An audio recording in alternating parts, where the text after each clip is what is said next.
line between truth and falsehood is very often invisible. Beyond Belief. Fact or fiction. Hosted by Jonathan Frakes. We live in a world where the real and the unreal live side by side, where substance is disguised as illusion, and the only explanations are unexplainable. Can you separate truth from fantasy? To do so, you must break through the web of your experience and open your mind to things beyond belief.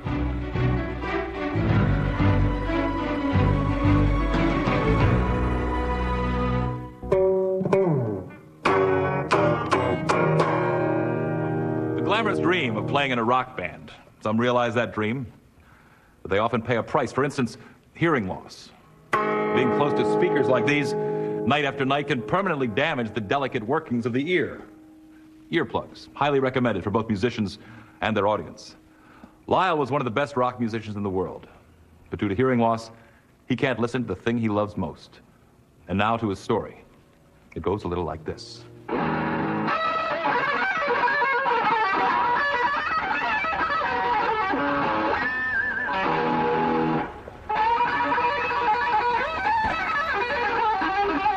My name's Lyle Norman, and I've owned Norman's Rare Guitars Music Emporium for the past 10 years.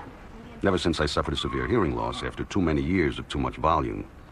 Now, this store has become my only link to the music that once was my life. Okay? What's this? I didn't ask for strings, I asked for picks. I'm sorry. What did you want? How many times do I have to tell you I need picks, not strings? Picks. Could you say that again? Just a little louder and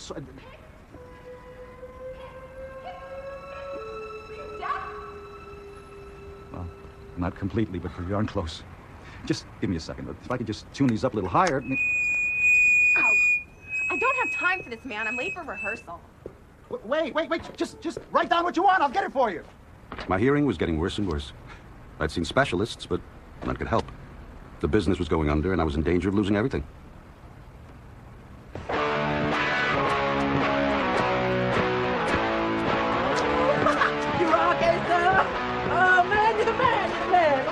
Crank it up, man. Let's see what this baby can really do.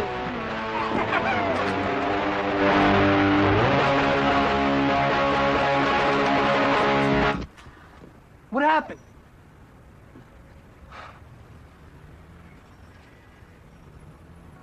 You're way too loud, guys. Even I could hear you. What are you talking about? You see, the thing is, ears are delicate little machines. You can mess them up real easy. Forever. If it ain't loud, it ain't rock and roll, old man. Oh, I know rock and roll, kid. I sat in with all the greats. Hendrix, Cream, Big Brother. We played real loud, too. Then my ears went. Oh, it happens to a lot of guys. If you're not careful, the same thing could happen to you. You're full of it. I bet you never even met Hendrix. Yo, I bet you some deaf old loser. Shit. Let me hold the axe, son. Okay, Dad. Be careful. You might hurt yourself. Oh.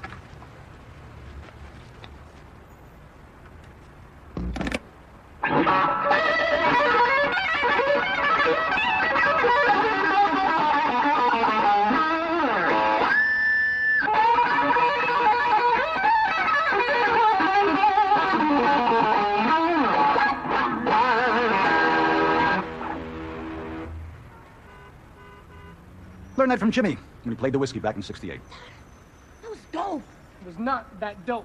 Yo, Asa, you couldn't play that in your dreams, man. Shut up, Thrax. Come on, let's get out of this dump before we go deaf like Grant. Hey, maybe you ought to take up the drums. I didn't mean to humiliate the kid so badly. I just wanted to teach him a lesson.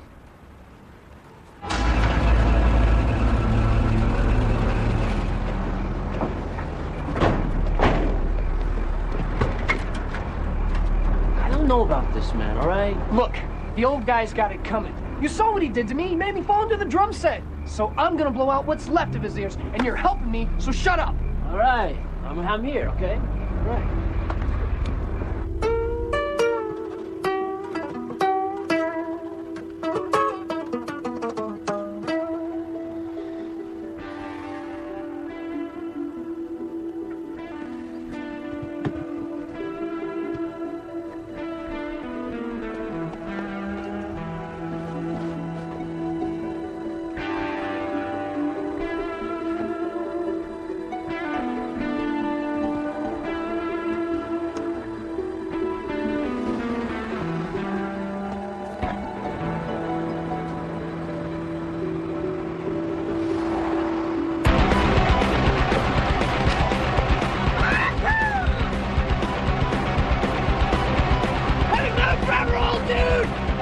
thing you'll ever hear!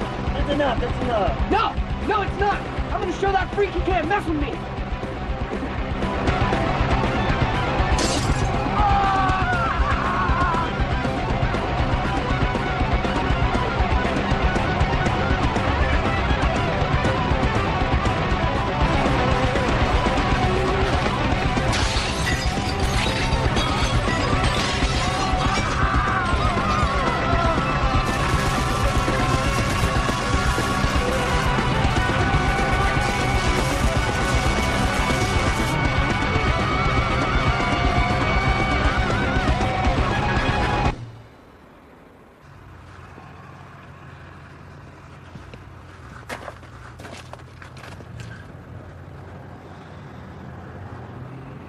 Yo, he ain't moving. I think we killed him. Oh, man. He ain't dead. He's just deaf! Ain't that right, old man? How's the music now? Is it loud enough? You don't have to yell.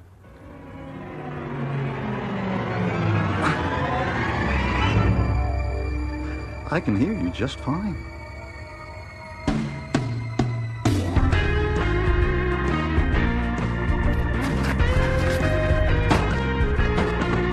My hearing miraculously returned that night, and I wasn't forced to close Norman's Rare Guitars. I've even started jamming with a band again.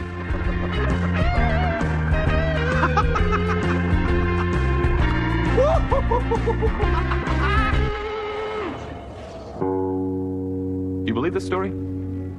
How could damaged eardrums be repaired by high decibels?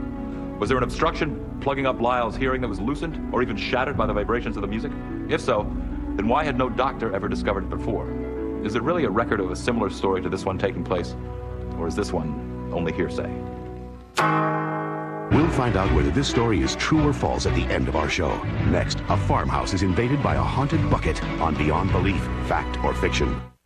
To many of today's children who grew up in the cities and suburbs, milk only comes in a carton. But the old milk bucket is still a familiar sight on many of our nation's farms and ranches. It symbolizes a rural lifestyle where neighbors actually talk to each other, even if they live miles down the road. But this particular bucket, and the story that goes with it, symbolize something very different, the unexplainable. My wife Maggie and I and our 7-year-old daughter Amy are part of a small, close-knit community of farmers who share and trade food among ourselves. It's a simple kind of life. Nothing very special ever happens, except for last spring. That is something we'll be talking about forever. Hey, Gus!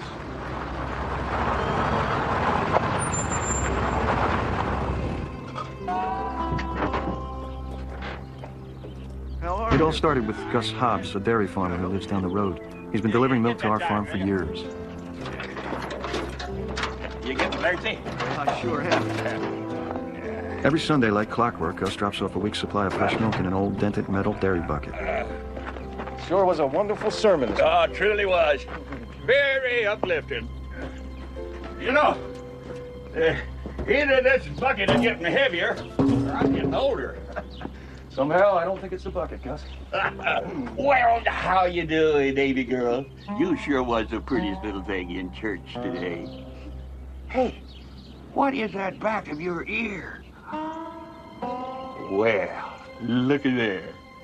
Thank you, Gus. Oh, don't thank me. It's magic. As you're empty, Gus. See you next week. That's right. Come hell or high water. There are two things in this life that you can always count on. Gus and taxes. Gus, I got something for you. Hey, what's this? Yeah, it's just your favorite, strawberry and rhubarb. Well, bless your little heart, Maggie. I'll probably start eating this on the way home. See ya.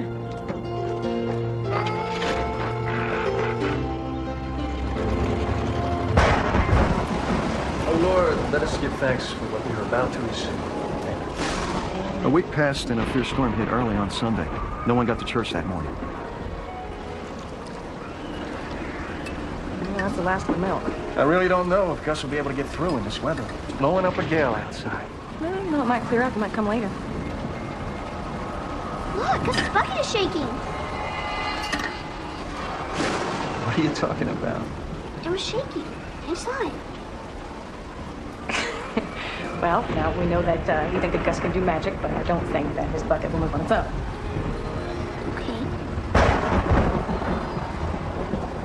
my side move? It was probably just a vibration from the fridge motor.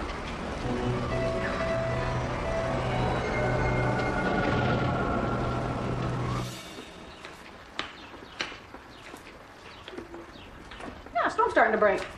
Maybe we'll get some milk today after all.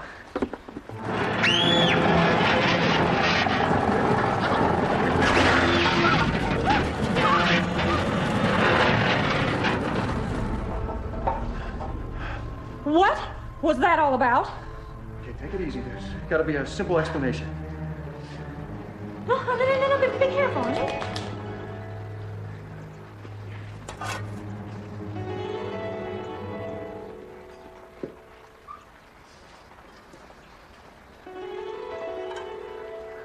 There's nothing inside.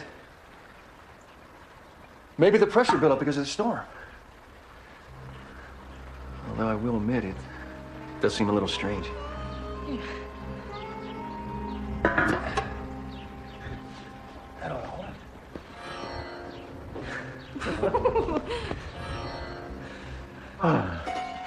Weird.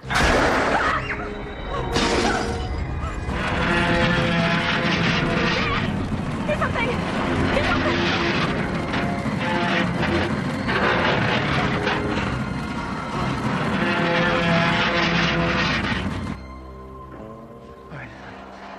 Everything's under control.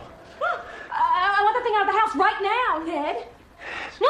Take it back to Gussie because maybe he can explain what's going on. Okay, well.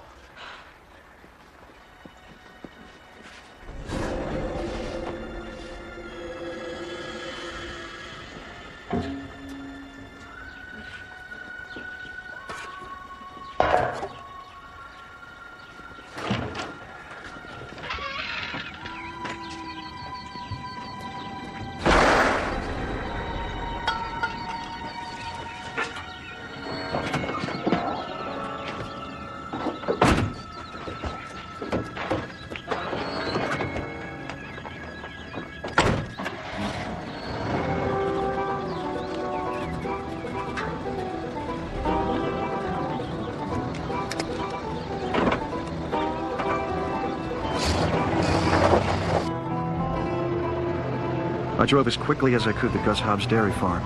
It was only a short distance down the road, but with that mysterious bucket next to me, it seemed like the longest 10 minutes of my life.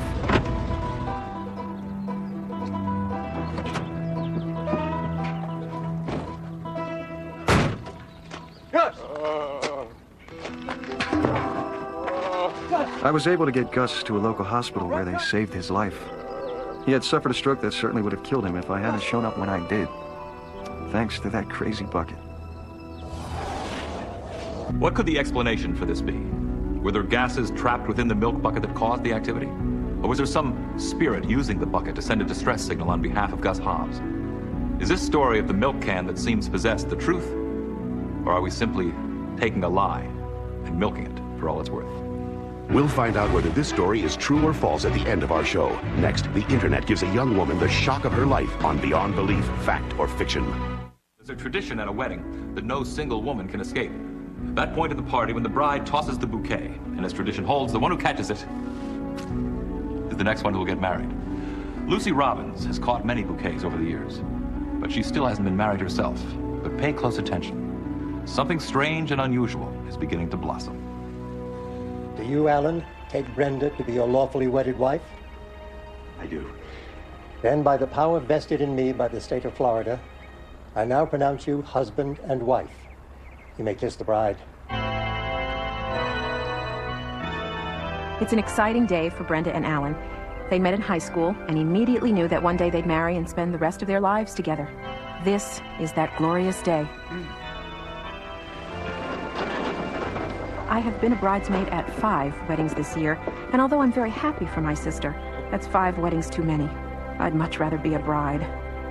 All right, everybody. Come on, I'm gonna throw it. Get ready. All you single ladies, come out there. I've already caught the bridal bouquet at 3 out of those 5 weddings that I've been in this year, and I didn't even get a date out of it.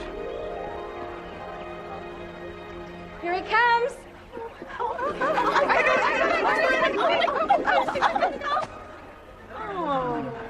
Not blessed with my baby sister's good looks, I was beginning to come to the painful realization that a bridesmaid is perhaps all I'll ever be.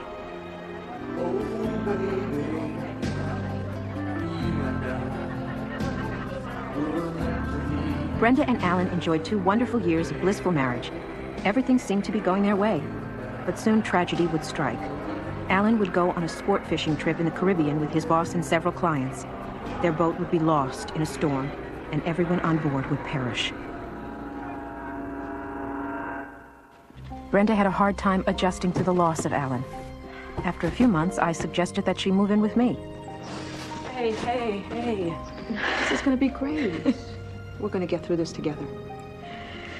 I love you, sis. I love you too. My sister wanted some alone time, so I decided to give her space. Most of the time, you could find me at the computer, surfing the web. Somehow on the internet, I could be myself. I felt a freedom to share that I never felt face-to-face with people. It was so easy to talk this way, especially to my new friend, Corey. He seemed to be in tune with everything I liked. It made me feel good to exchange my thoughts and feelings with him. No. Well, Ben, what are you doing? I'm in this chat room. I met this guy named Corey. Want to try? I don't think so. Oh, come on, it's fun. You might enjoy it. I'm not ready. I don't think I'll ever be ready.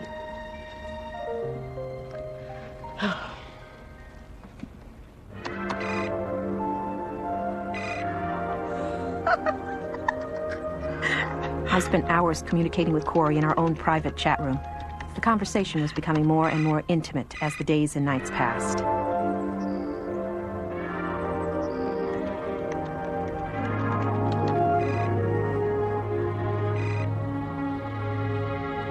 A date and a place to meet were finally set. I couldn't wait to share the good news with my sister. That's great. I'm so happy for you, Luce. Just be careful, okay? What do you mean? Well, you met him on the internet. I hear sometimes weird things happen to people who meet on the internet. Oh, no, don't worry. I always carry my little can of pepper spray and my police whistle. I'm not kidding, Lucy. Neither am I. Have a good time. Oh. I arrived early for my date with Corey. He was supposed to be wearing a red polo shirt.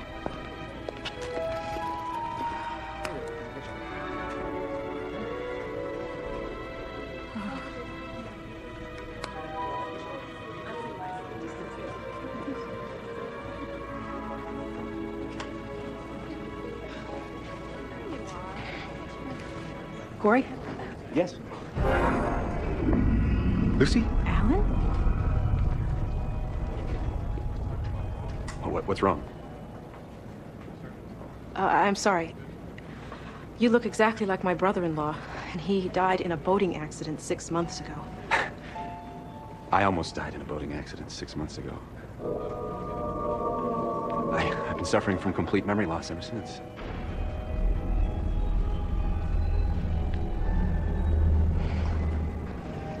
Your name is Alan. Alan Weaver. Alan Weaver? Yeah, you know, I think that you should come home with me and meet my sister.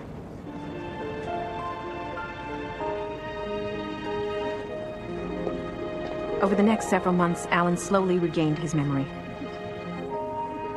He and Brenda fell in love all over again, and they decided to rededicate their vows in a full-blown ceremony. And by the power vested in me by the state of Florida, I now pronounce you husband and wife. You may kiss the bride.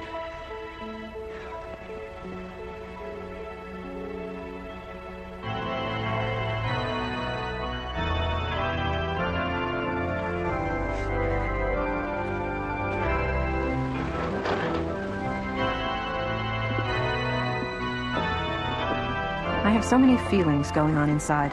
I haven't really tried to deal with them yet. Oh, by the way, my friend is getting married next week. And guess who she asked to be a bridesmaid?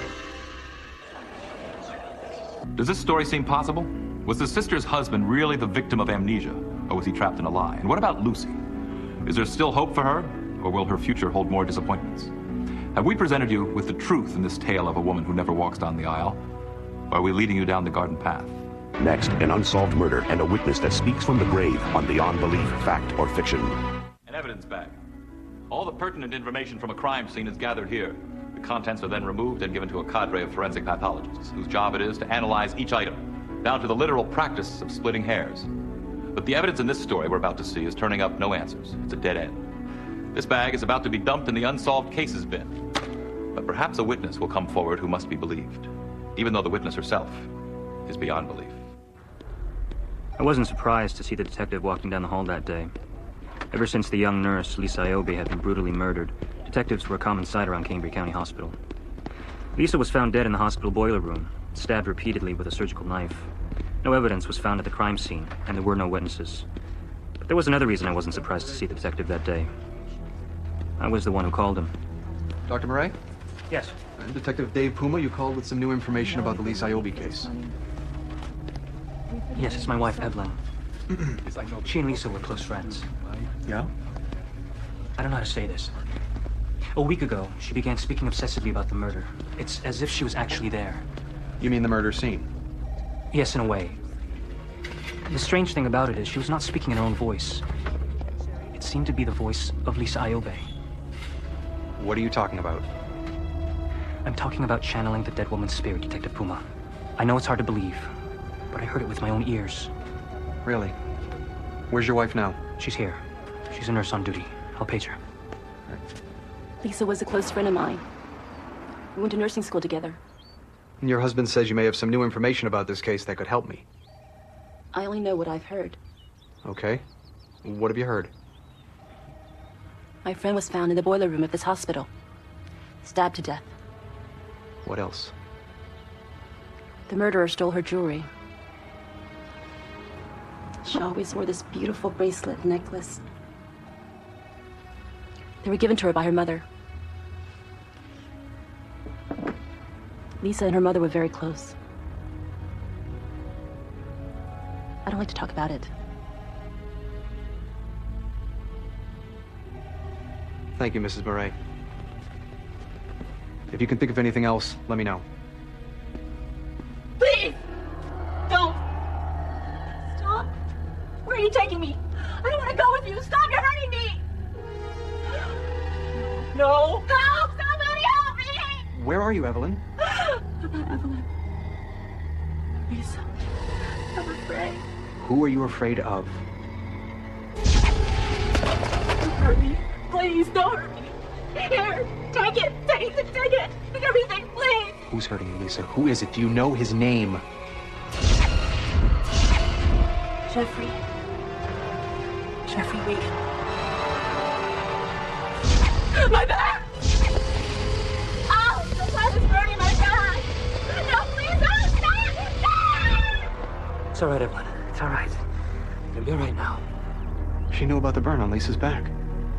That information was never released. She's never said the murderer's name before. Do you know Jeffrey Wiegand? Yes, I do. He's an orderly here. It's okay, Evelyn. It's all right.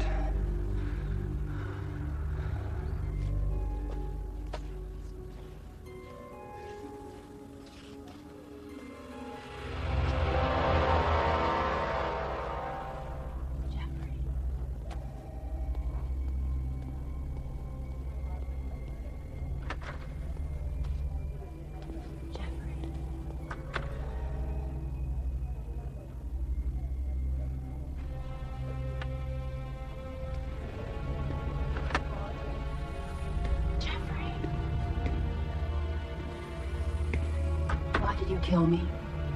What are you talking about? Who are you? You know who I am. I'm Lisa Iobe. You're not Lisa Iobe. She's dead. And dead people don't come back. I did. Who are you? What are you trying to pull? You took me down into the boiler room. I gave you my jewelry. And you pushed me against the hot pipes and burned my back. And you stabbed me over and over again. How do you know all this? There was nobody there except me. Me. Murderer. Stop it! Murderer! Stop it! Murderer! Stop it! Stop it!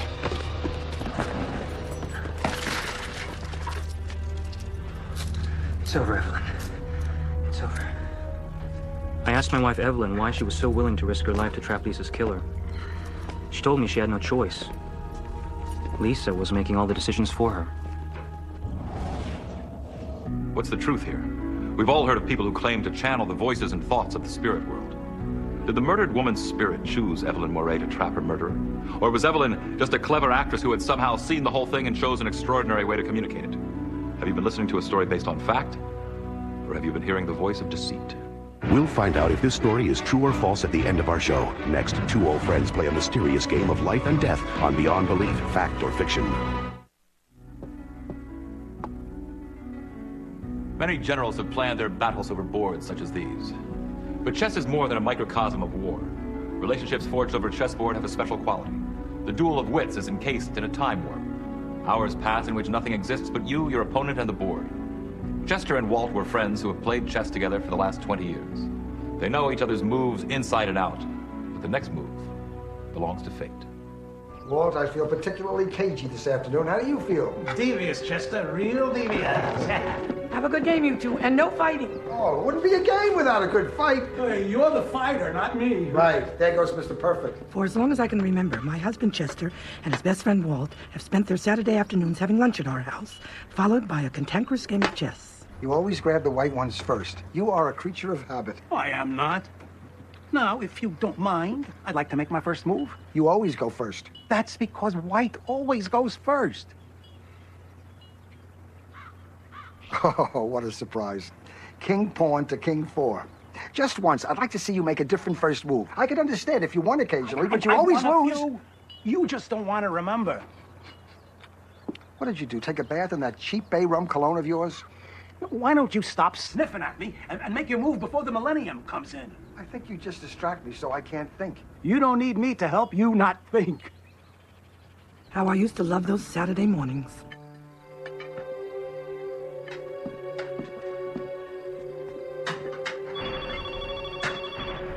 That evening, Chester and I received a phone call. On Walt's way home from the chess game, he was involved in a terrible car accident.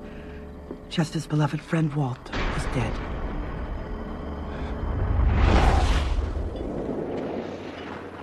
As the weeks passed, the death of his best friend weighed more and more heavily on Chester. He wasn't sleeping or eating well. In some strange way, he blamed himself for Walt's death. I knew that was nonsense, but the steady decline of Chester's health was very real.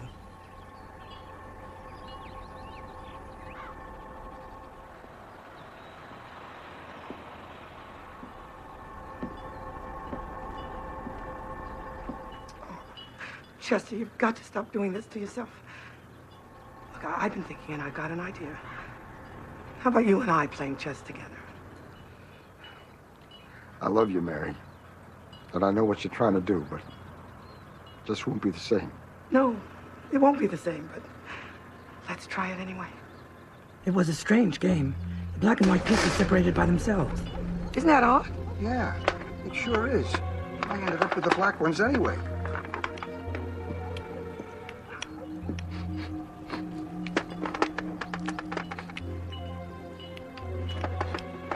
What are you doing?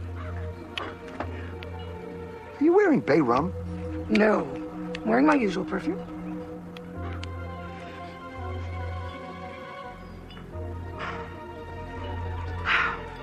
Then things really got strange.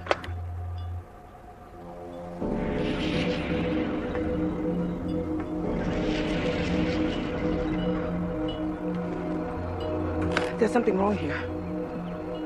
Yeah. I think we should put the game away. Yeah, put it away.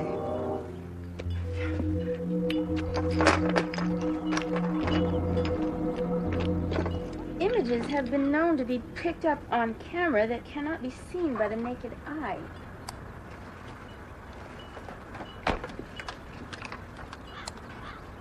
I hired an expert in the paranormal. After performing a series of extensive tests, she concluded that there were no signs of parapsychic activity in our house. You know, all I can think is perhaps there was a slight earth tremor that afternoon which caused the movement of the pieces. Or maybe one of you accidentally bumped the table without realizing it. You're probably right, Doc. I think I did kick the table. Well, this makes me feel a lot better. I'm glad you're so sure. Thanks for coming around, Doc. And with all due respect to my wife, she believes in all this paranormal stuff, but I have my doubts. Well, to each his own, Mr. Higgins. You know, my dad used to wear bay rum. Is that what you have on? Yes, that's what I have on.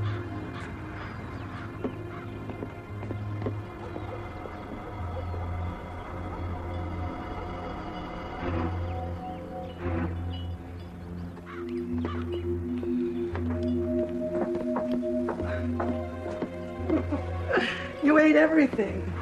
And you're looking so good lately. I love you, baby. Oh, Walt says hi. Hi, Walt. I'm going to leave you two alone. You have a good game. Oh, I don't want to hear any fighting. Your move. You never change. I know. Hurry up.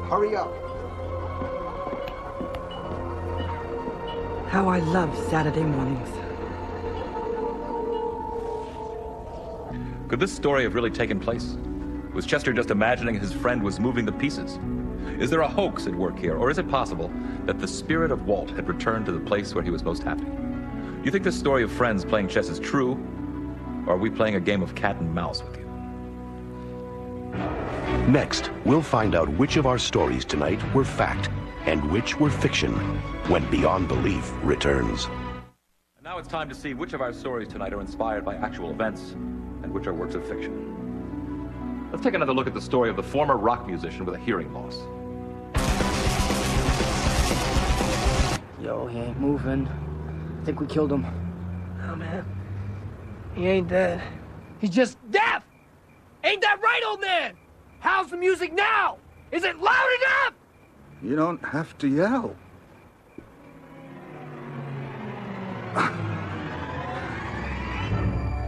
I can hear you just fine. Did an event like this actually happen? Not this time. It's a fake. What about the story of the milk bucket that sent the mysterious SOS signal?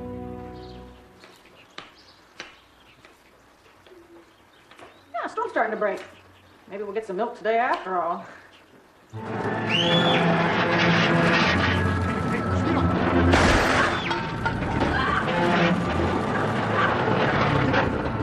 Did the story of the exploding milk bucket really happen? A similar story did take place.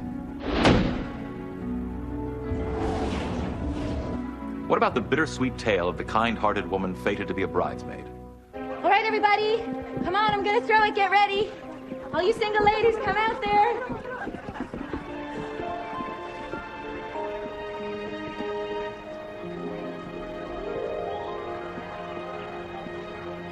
Here it comes.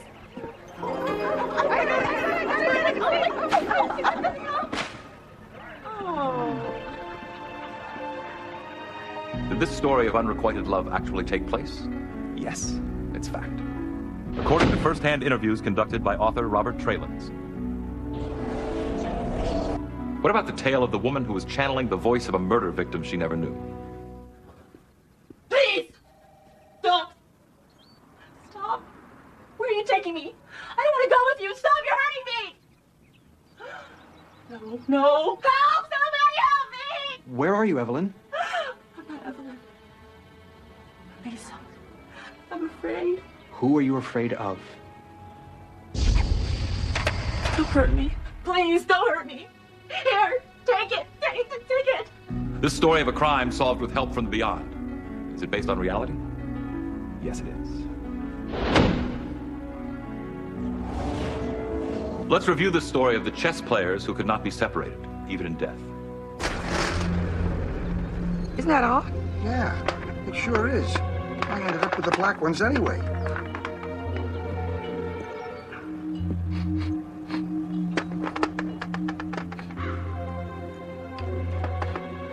What are you doing? Are you wearing bay rum? No. I'm wearing my usual perfume. Did you think we made up this story of a paranormal chess game? You're wrong. it happened. What does your scorecard show this time? Were you able to spot the truth among the lies? Or did you find our final conclusions to be ultimately beyond belief? I'm Jonathan Frakes. Join us for more stories next time on Beyond Belief, Fact or Fiction.